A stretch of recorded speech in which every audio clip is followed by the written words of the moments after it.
What's up, everybody? I don't got a lot in regards to Kratom to say. I just wanted to say what up. See how everybody's doing during this quarantine. I did have a couple things I was going to bring up. So, y'all know about my Phenibut and Kratom usage. Well, I've been using this quarantine to taper, and it's been real relaxed. I just drop, a little bit every day, and some days I have cheat days, and I just, over time I gradually lower my doses. Kratom, I drop about a half gram, and then I might not drop for a few days. I might go back up for one day, but overall I'm down to 4 grams per dose, no problem. Matter of fact, I notice sometimes when I drop my dose, I feel it better. And that's one of the fucking amazing things about Kratom. Phenibut, I was up to a very high dose. I don't even talk about it on this channel anymore for a number of reasons. One, actually, there's this one, my most important one is I don't want to publicize fucking Phenibut.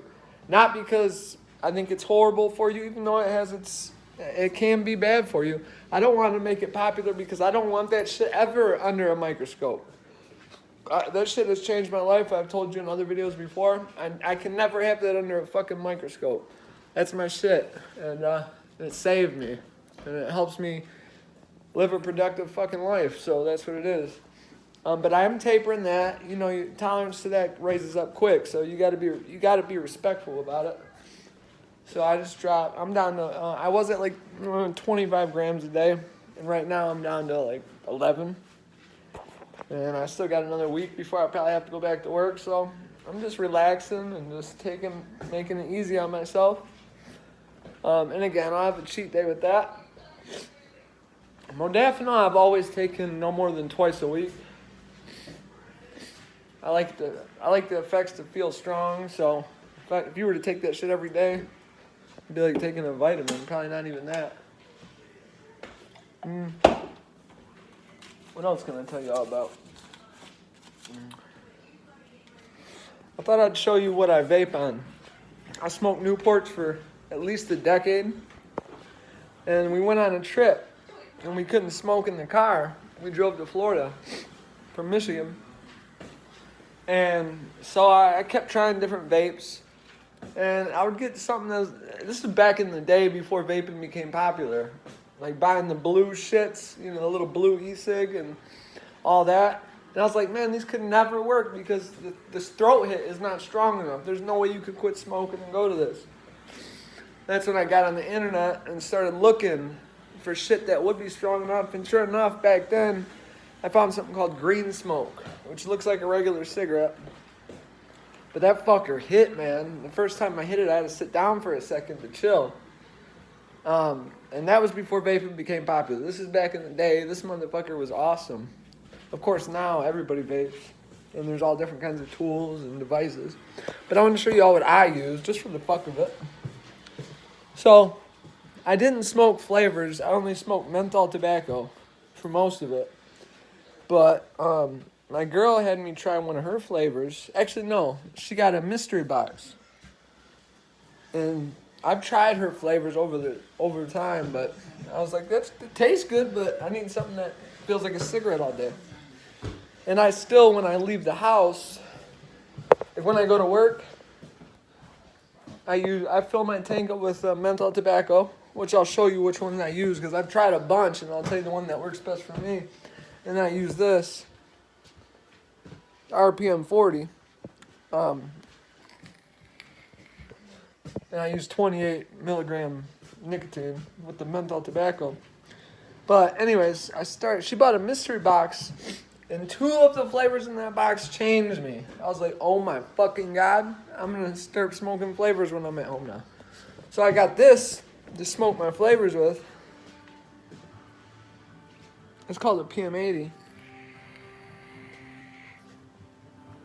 And these little fucking things, they look small, but they blow fucking clouds. Not that I care about that shit. I just use it to replace smoking. But anyways, so this is the menthol tobacco that I smoke. I kind of had to figure it out myself. It's called Roughneck, and it comes from a company here in Michigan called Mr. E-Liquid. But you have to add, it's just a regular cigarette flavor. But you can add ice to any of their flavors, and I add a level 5 ice, which is the most. See that little water drop there? Anyways, there's a water drop. You can do like 3 different levels of ice. So I get that tobacco flavor and add the ice to it. It's the closest thing to Newports. Matter of fact, if you smell this, it smells like when you open a box of Newports and smell the top of it. And I got several other menthol flavors here too, but I don't like them. They're too menthol-y. Most of them are too menthol-y, and it's just disgusting. And then the 2 flavors I was telling you about that changed me were this one here. High drip watermelon. Shit is fucking delicious. It tastes like you're drinking watermelon Jolly Rancher juice. It's so fucking good. And this here is my number 1.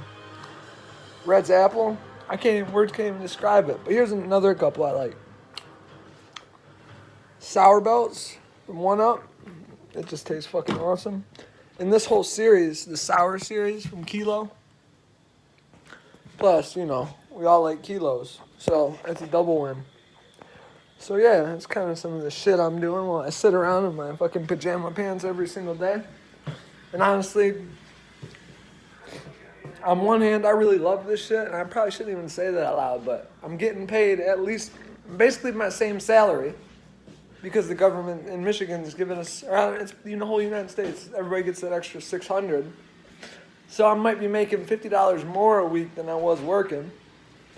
Plus I got the $1,200 check still coming because I didn't fill out my taxes fast enough. In the first year in like a decade, I'm getting a tax return back on top of all that. So life's good, man. It does get lonely because my girl's a healthcare worker. She's essential, even though she works at a little doctor's office and people are coming in for physicals and shit. But I guess that's gonna do it. I just wanted to say hi. I'm still ordering my kratom from Juna, and soon I'm gonna try Gus again. I think he understands the gravity of the situation. Not only me, but a lot of you stopped going to Gus. So, I told him he's got to make it right. And I'm just waiting until I need to re-up, and I'll probably go to a Gus.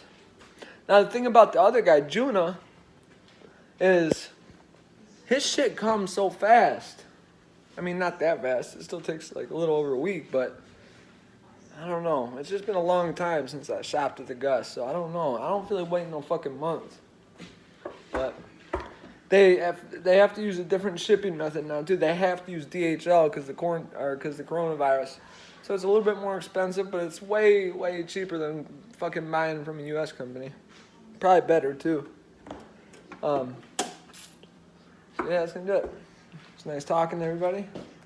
I'll try to pop in sooner rather than later, but I'll see y'all later. Peace.